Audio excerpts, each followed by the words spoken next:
আমার বড় আপু ফারজানা দেখতে অনেক সুন্দরী ছিল। আমার আপুর বিয়ের 1 মাস পর দুলাভাই বিদেশ চলে যান। আপুর মনটা তখন খুব খারাপ হয়ে যায়। আমি আপুকে একদিন সুযোগ বুঝে হোটেলে নিয়ে যা করেছিলাম তা শুনলে তোমাদের মাথা ঘুরে যাবে। তাহলে আসল ঘটনাটি শুরু করি। আমি রোহান, 15 বছর বয়স। আমার একমাত্র বড় বোন ফারজানা, বয়স 21 বছর। 2 মাস আগে ফারজানা আপুর বিয়ে হয়েছে। দুলাভাই বিদেশে থাকে। বিয়ে করার জন্য 2 মাস আগে দেশে এসেছে। ফারজানা আপুকে দেখেই তার পছন্দ হয়েছে, তাই দেরি না করেই তড়িঘড়ি করে বিয়ে করেছে। আমাদের অর্থনৈতিক অবস্থা খুব বেশি ভালো না। বাবা একটা ছোট বেসরকারি প্রতিষ্ঠানে কাজ করেন। ঢাকা শহরে থাকা খাওয়ার খরচ সামলানো কঠিন। তাই দুলাভাই এর মতো একটা ভালো ছেলেকে পেয়ে বাবা আর মা কোনো দেরি করতে চায়নি। ফারজানা আপু বিয়েতে খুব খুশি ছিল। কিন্তু দেখতে দেখতে 3 মাস পার হয়ে গেল। আর দুলাভাই এর বিদেশ যাওয়ার সময় হয়ে গেল। বিয়ের 2 মাসের মধ্যেই স্বামী বিদেশে চলে যাবে, তাই ফারজানা আপু ভীষণভাবে ভেঙে পড়ল। তাই দুলাভাই সিদ্ধান্ত নিল যে 1 বছর পরেই দুলাভাই দেশে ফিরে আসবে। আর এই 1 বছর ফারজানা আপু তার বাপের বাড়িতেই থাকবে। দুলাভাই এর বাড়ি ঈশ্বরগঞ্জ জেলাতে। তাই বিদেশে যাওয়ার 1 সপ্তাহ আগেই ফারজানা আপুকে সাথে নিয়ে ঢাকাতে আমাদের বাসায় চলে আসলো। ফারজানা আপু আর দুলাভাই আসাতে বাবা, মা, আমরা সবাই খুব খুশি হলাম। দুলাভাই আর ফারজানা আপুর সাথে আমি খুব আনন্দের সাথে সময় কাটাতে লাগলাম। আমাকে দেখে আপু একটা মুচকি হাসি দিল। আপুর মুচকি হাসিতে আমার সাহস আরো বেড়ে গেল। আমি আপুকে বললাম, আপু তুমি আমাকে দেখে হাসছো কেন? আপু বলল, ভাইরে এটা তো হাসি না, এটা আমার অন্তরের কান্না। আমি জিজ্ঞেস করলাম, কেন আপু, কি হয়েছে? আপু বলল, তোর দুলাভাই বিদেশ চলে যাবে। এই কষ্টে আমি হাসছি, আর এই হাসির ভিতর লুকিয়ে আছে আমার কান্না। দুলাভাই বিদেশ যাওয়ার আগের রাতে আমি যা দেখলাম তা আমি ভুলতে পারছি না।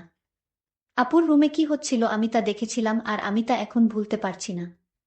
গতকালের দৃশ্য আমার মনে পড়তেই আমার ভীষণ ভয় লাগছিল। গতকাল রাতে আপু আমাকে কিছু বলেনি। কিন্তু আজকে আমি আপুর সামনে দাঁড়াবো কিভাবে? আজকে আপু আমাকে কি বলবে? এসব ভাবতে ভাবতে আমার মাথাটা আরো ভারী হয়ে আসছিল। তখনই আমার মা চিৎকার করে আমাকে সকালের নাস্তা করার জন্য ডাক দিল। আজকে দুলাভাই বিদেশে চলে যাবে, তাই বাবাও আজ বাড়িতেই আছে। আমি আমার রুম থেকে বাহিরে এসে দেখি বাবা, মা, দুলাভাই আর ফারজানা আপু ডাইনিং টেবিলে বসে আছে। আমি মাথা নিচু করে এগিয়ে গিয়ে নাস্তা করতে বললাম। আমি ভয় করছিলাম যে কখন যেন ফারজানা আপু গতকাল রাতের প্রসঙ্গ তুলে সবার সামনে আমাকে বকা দিবে। কিন্তু তেমন কিছুই হলো না। ফারজানা আপু একদম স্বাভাবিক ছিল। আপুর আচরণ দেখে মনে হচ্ছিল যেন গতকাল রাতে কিছুই হয়নি। আপুর আচরণ দেখে আমি স্বস্তি পেলাম। দুলাভাই বিদেশে চলে গেল। ফারজানা আপু সারাদিন মন খারাপ করে থাকল। সেদিন রাতে প্রায় 12:30টার দিকে আমি আমার রুম থেকে বাহিরে এসে দেখি ফারজানা আপুর রুমের জানালা খোলা, আর রুমের ভিতরে লাইট জ্বলছে। আমি এগিয়ে গিয়ে আপুর রুমের জানালায় দাঁড়ালাম। জানালার পর্দাটা একটু সরিয়ে দিয়ে দেখলাম আপু বিছানায় বসে বই পড়ছে। আমি জানালায় দাঁড়িয়ে আপুকে দেখলাম। আপুর মনটা ভীষণ খারাপ হয়ে আছে।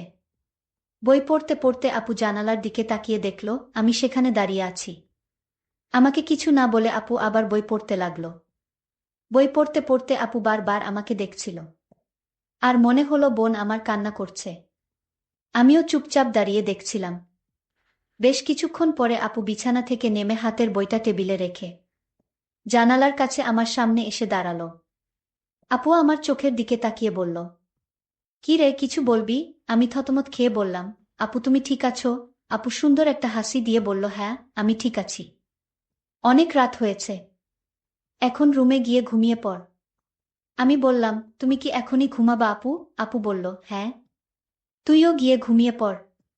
আমি বললাম, আগে তুমি শুয়ে পড় আপু, তারপরে আমি যাচ্ছি।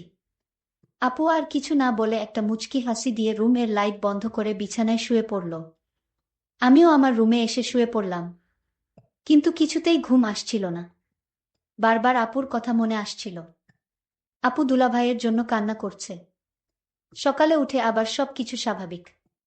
দিনের বেলায় আপু কখনো রাতের বিষয়ে কোনো কথা বলতো না। দিনের আপু আর রাতের আপু যেন সম্পূর্ণ আলাদা। আমিও কখনো দিনের বেলায় রাতের বিষয়ে কথা বলতাম না। এভাবেই আমাদের দিন কাটতে লাগলো। দিনের বেলায় আমরা দুই ভাই বোন স্বাভাবিক আচরণ করতাম, কিন্তু প্রতিদিন রাতে আমি আপুর রুম এর জানালায় গিয়ে আপুকে দেখতাম। কোনো দিন আপু জেগে থেকে বই পড়ত বা টিভি দেখত, আবার কোনো দিন আমি যাওয়ার আগেই আপু রুমের লাইট বন্ধ করে ঘুমিয়ে পড়ত। প্রায় ৬-৭ দিন পরে একদিন রাতে আমি ফারজানা আপুর রুম এর জানালায় গিয়ে দেখলাম আপুর রুম এর লাইট জ্বলছে, কিন্তু রুমে আপু নাই।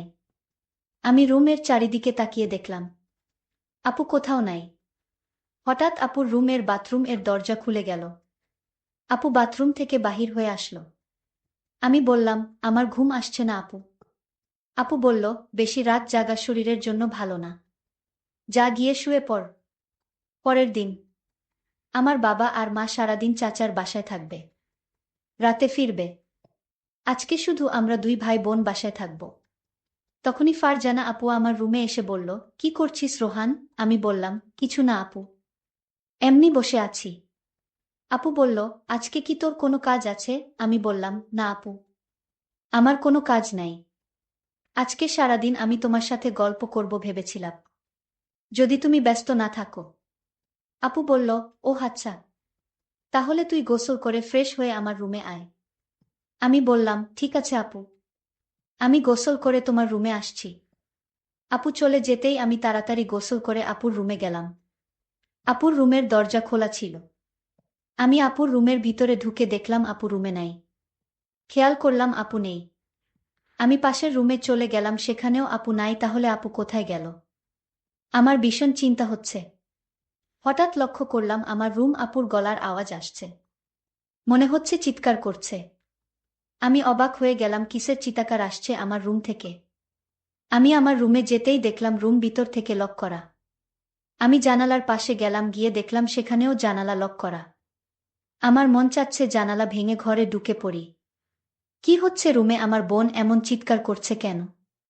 আমি কোনো উপায় না পেয়ে দরজাটা ভাঙার চেষ্টা করলাম, কিন্তু দরজা কিছুতেই ভাঙতে পারছি না। অনেক চেষ্টার পর দরজাটা ভেঙে ফেললাম। দরজা ভেঙে রুমে ঢুকার সাথে সাথে যা দেখলাম তা দেখে আমার মাথা ঘুরে গেল। একটি ছেলে রুম থেকে জানালা দিয়ে পালিয়ে গেল। তাদের অনেক বুদ্ধি। আমি দেখলাম জানালা দিয়ে যেন পালাতে পারে সেই জন্য আগে থেকেই প্রস্তুত করে রেখেছে। আমি আপুকে জিজ্ঞেস করলাম, আপু তোমার রুমে কে ছিল? আপু বলল, সেই জবাব কি তোকে দিতে হবে? আমি বললাম, আপু তুমি আমাকে ছোটবেলা থেকে অনেক স্নেহ করো, আর আমি যখন যা বলছি তাই করেছ। আপু তুমি আমার সাথে লুকিও না, এই ঘরে আর কে ছিল? বলো আপু, আমি জানতে চাই জানালা দিয়ে কে পালালো। আমার বোন কোনো উত্তর না দিয়ে আমাকে বলল, শোন, তুই আমার কাছে আজ যা চাবি তাই পাবি, কিন্তু তুই আমাকে অন্য প্রশ্ন করিস না। আমি ভাবলাম আপু কি বলতে চায়। আমি যা চাইবো তাই পাবো। আমি আপুকে বললাম, আপু ঠিক আছে, আমি তোমার কাছে একটা জিনিস চাইবো, তুমি কি দিবে? আপু বলল, বলেই দেখ না আমি দেই কিনা।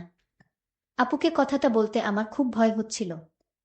আমি আমতা আমতা করে বললাম, আপু আমি তোমারে নিয়ে দূরে কোথাও ঘুরতে যাব। আমি বাড়িতে তোমাকে আমার মনের কথাটা বলতে পারবো না। দূরে গেলে বলতে পারবো। আপু বলল, কতটা দূরে যেতে হবে? আমি আপুকে বললাম, কক্সবাজার গেলেই হবে। আমি মনে মনে চিন্তা করলাম, আমার ভাইটা আমার কাছে কি এমন চাইবে যে কথাটা বাড়িতে বলতে ভয় পাচ্ছে। আমি ছোট ভাইয়ের কথায় রাজি হয়ে গেলাম। আমি তোর সাথে ঘুরতে যাব। আমিও জানতে চাই আমার ছোট ভাইয়ের মতলবটা কি। হঠাৎ ছোট ভাই আমাকে ডাক দিয়ে বলল, আপু আমি যে কথাটা তোমায় বলবো আর আমি তোমার কাছে যা চাইবো তা কাউকে বলতে পারবে না। বিষয়টা গোপন রাখতে হবে। প্রমিস কাউকে বলবো না। তাহলে এখনই বলে ফেল, কি বলবি? আমার কাছে কি চাস? আপু আমি আগেই বলেছি আমি বাড়িতে বলতে পারবো না। তোমাকে কক্সবাজার নিয়ে তারপর বলবো। ঠিক আছে আমার লক্ষ্মী ভাই, তাহলে চল আজই আমরা কক্সবাজার চলে যাই। আপুর কথা শুনে আমার খুব আনন্দ লাগছে, আবার অনেক ভয় লাগছে। তাহলে চলো কালই আমরা কক্সবাজার চলে যাই। পরের দিন সকালে আমি আর আমার আপুকে নিয়ে কক্সবাজার রওনা দিলাম। আমরা সকল ৮টায় বাড়ি থেকে কক্সবাজারের উদ্দেশ্য নিয়ে রওনা দিলাম। আমরা প্রায় রাত ৮টায় কক্সবাজার গিয়ে পৌঁছলাম। সারাদিন গাড়ির জার্নিতে শরীরটা আমার অনেক ক্লান্ত হয়ে গেছে। আমার চোখের পাতা কিছুতেই খোলা রাখতে পারিনি। আমি ঘুমিয়ে পড়লাম। মানে আমার আপু ঘুমিয়ে গেল। আমি আপুকে বললাম, আপু কিছু খাবে না? আমি বাহির থেকে খাবার নিয়ে আসি। আপু বলল, না আমি কিছুই খাবো না। তোর ইচ্ছা থাকলে তুই হোটেল থেকে খেয়ে নে। আমি বললাম, আপু তোমাকে রেখে আমি কি খাইতে পারবো? আপু বলল, ডিস্টার্ব করিস না, আমি ঘুমাবো, তুই যা পারিস তা কর। বেন বেন করিস না, কাল কথা হবে, এখন ঘুমা। আপুকে ঘুমের মধ্যে অনেক সুন্দর লাগছিল। আমিও ক্লান্ত শরীর নিয়ে ঘুমিয়ে পড়লাম। পরের দিন সকালে ঘুম থেকে উঠে আমরা সমুদ্র সৈকতে ঘুরতে গেলাম। সারাদিন ঘুরলাম। এবার আপু আমায় প্রশ্ন করল, আচ্ছা রোহান, তুই কি ভুলে গেছিস? তুই আমাকে কেন কক্সবাজার নিয়ে আসলি? আরে আপু, ভুলি নাই, আজ রাতে বলবো। আপু, যদি তুমি আমার কথা না রাখো তাহলে আমি কিন্তু ওই দিনের রাতের ঘটনাটা ফাঁস করে দিব। আপু তখন আমার দিকে রাগান্বিত চোখে তাকিয়ে বলল, রোহান, আমি কি না করেছি তোর কথা রাখবো না? তারপর সন্ধ্যা হয়ে আসছে, আমি আপুকে বললাম, আপু চলো হোটেলে যাই। রাতের খাবার হোটেলে খেয়ে তারপর আজ আমরা হোটেলেই থাকব। আপু তখন বলল, হোটেলে কেন? এখানে তো তোর দুলভাইয়ের ছোট ভাইয়ের বাসায় থাকতে পারি। আর আমরা তো গতকাল এখানেই ছিলাম। আমরা কেন শুধু শুধু অযথা ভাড়া দিয়ে হোটেলে থাকব? আমি বললাম, হোটেল না থাকলে যে আমার মনের কথাটা বলতে পারবো না আপু। আপু তখন বলল, ঠিক আছে, তুই যা বলবি তাই হবে। তারপর আমরা একটা হোটেলে গিয়ে উঠলাম। আমি আপুকে যে কথাটা বলবো সেই কথা শুনে আপু কি আমার প্রতি রাগ করবে? আমি এসব চিন্তা করছিলাম। আপু আমায় বলল, রোহান, তুই কি চিন্তা করছিস? আমি আপুকে বললাম, আপু আমি যে কথাটা বলবো তা শুনলে তুমি রাগ করবে না তো? আপু বলল, আমি কতবার বলবো আমি রাগ করব না। আমি কাউকে কিছু বলবো না, তুই নির্ভয়ে আমাকে তোর মনের কথা বলতে পারিস। আপুর কথা শুনে আমি কিছুটা সাহস পেলাম। আমি আপুকে বললাম, আপু আমি ছোটবেলা থেকেই তোমাকে অনেক পছন্দ করি। আর দুলাভাই বিদেশ যাওয়ার পর থেকে আমি লক্ষ্য করছি তুমি সবসময় মনমরা হয়ে থাকো। আমি তোমার কষ্ট বুঝি। তুমি চাইলে তোমার কষ্ট আমি দূর করে দিব। আপু বলল, তুই আমার কষ্ট বুঝিস? আরে আপু, ছোট থেকে আমরা একসাথে বড় হয়েছি। আমি তোমার মনের কথা না বুঝলে কে বুঝবে? আমি জানি তোমার ভিতর কিসের অভাব কাজ করছে। ছোট ভাইয়ের কথা শুনে আমি কিছুটা আশ্চর্য হলাম। বলে কি, সে আমার মনের খবর সব জানে? আচ্ছা বেশি কথা না বলে তুই বল, আমার কাছে কি চাস? আপু আমি ছোটবেলা থেকেই তোমাকে আমার পছন্দ, আর তাই আমি তোমার সাথে। বল, থেমে গেলি কেন? আমার সাথে কি? আপু আসলে আমার বলতে খুব ভয় লাগছে। আরে বাবা, এত ভয় করলে কি চলে, কি বলতে চাস বলে ফেল। আপু আমার রুম থেকে যে একটা ছেলে পালিয়ে গেছিল সে কে ছিল আপু? আরে ও হচ্ছে আমার স্কুল ফ্রেন্ড। তার সাথে তুমি কি করছিলে আপু? আপু বলল, আমি বলতে পারবো না। তুই কি বোকা, কিছুই বুঝিস না? আমি কি করছিলাম তা কি আমার মুখ থেকে শুনতে হবে? হুম আপু, তোমার মুখ থেকে শুনতে চাই। তুমি বললে আমি অনেক খুশি হব আপু। আরে পাগল ছেলে, সেটা কি বলা যায়? সেটা তোর বুঝে নিতে হবে। আমি বুঝেছি আপু। তাহলে তো হলোই। আপু আমি যা মনে মনে বুঝে নিলাম তা আমি করতে চাই। ঠিক আছে, আজ আর কোনো কথা নয়, যা হবার কাল হবে। আপুকে বললাম, আপু কাল হবে তো? আমার কথা রাখবে তো? আমি বললাম, আমি কি তোর সাথে মিথ্যা কথা বলেছি? আমারে কি তোর বিশ্বাস হয় না?